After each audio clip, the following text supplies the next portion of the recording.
10th grade had barely started in Silver Pines when Dylan Carter and Ashton Reeves stumbled across a flyer, taped to the school's bulletin board.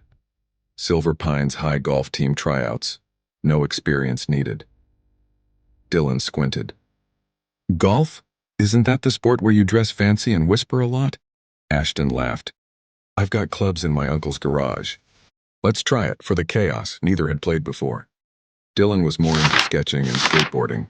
Ashton loved basketball but never quite made the team. Still, that Saturday they were at the rundown town course with a bag of clunky, mismatched clubs and zero expectations. Coach Tanner greeted them. He was grizzled and sunburnt, a retired Army vet with piercing eyes. You boys ever hold a club? Nope, Dylan grinned.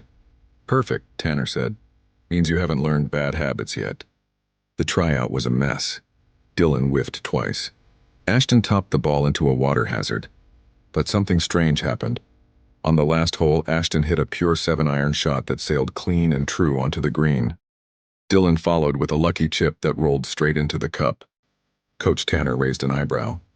Raw as uncooked meat, but there's something here. They made the team not for skill but for grit. From that moment they were obsessed. After school they stayed on the range until the sun disappeared behind the trees. They studied YouTube tutorials, mimicked swings in the mirror, even built a homemade putting green in Ashton's backyard using carpet and wiffle balls. The fall season was brutal. Dylan once scored a 10 on a par 4, Ashton snapped a club on a tree root. But they kept coming back. Failure didn't scare them, it fueled them.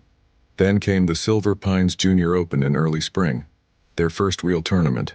The field was stacked with country club kids in custom polos and $500 drivers. Dylan's glove had a hole in the thumb. Ashton's driver was from the 1990s, but they didn't care. Dylan sunk a 40-foot putt on the final hole. The crowd gasped. Ashton followed with a perfect drive, then an iron that landed just 2 feet from the flag. Birdie.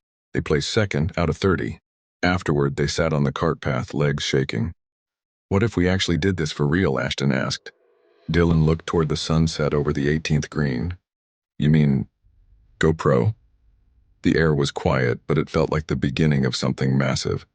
They were just two ordinary 15-year-olds with hand-me-down gear and a crazy dream, and they had just taken their first real swing.